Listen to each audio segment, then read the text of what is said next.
I want a country with no money. No stores. Stores are always closing one after the other. Because of the Civil War, there are almost no stores. So where are we going to buy things from?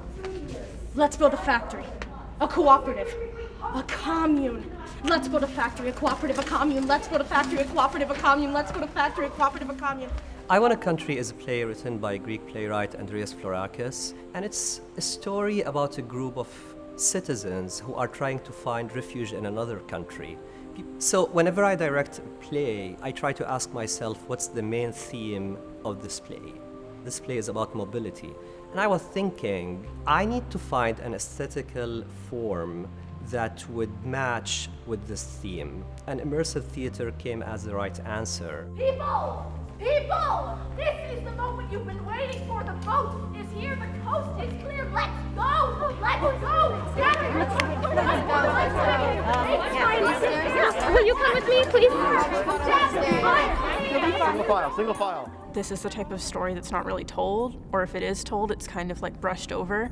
Like you see stories about refugees every day and people kind of just ignore it. But the immersive experience really makes it like something that you can ignore, to be like, this is really happening to people. People are really experiencing this, and now you're experiencing it too.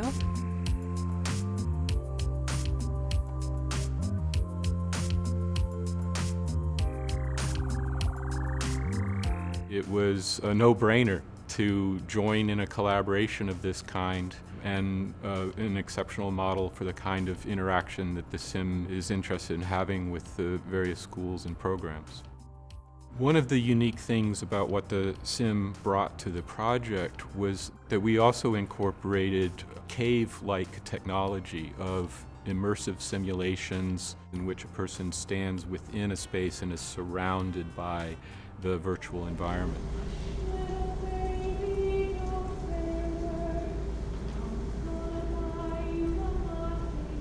My role in this production entailed designing all the tents, picking out all the props that were used by the actors and audience members, working with Alan to create his concept of the boat, and then designing and making the small baby puppet and the big boy puppet. For the longest time, I only had a script that was just lines, and when it came to the boat, Alan kind of told me the material that he wanted to use and like roughly the placement of it, and then we had a couple drafts.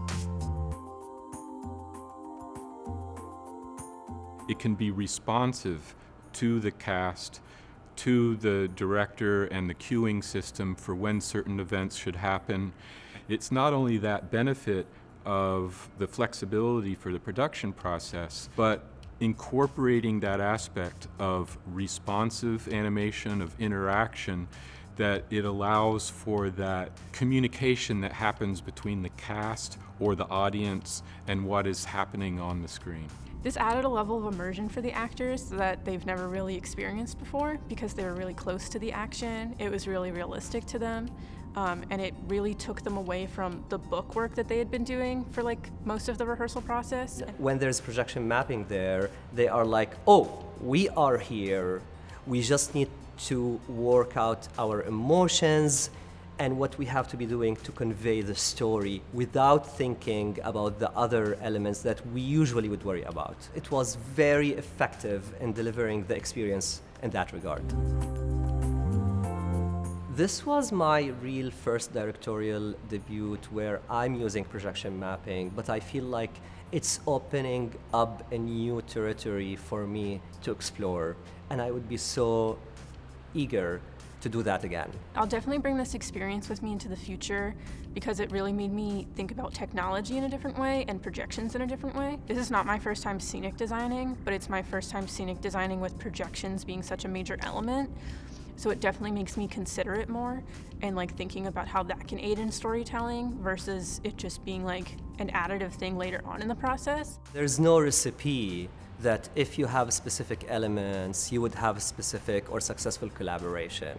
At an institution like the University of the Arts, this is the place for collaborators to come together, converse, dialogue, and find solutions to achieve successful collaboration.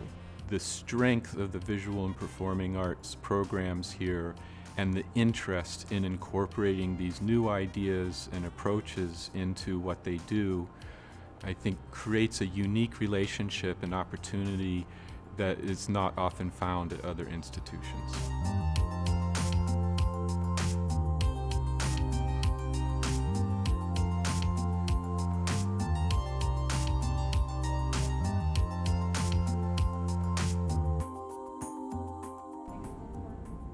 I just like talking about how I made the puppet, but I don't think that's important to what this is.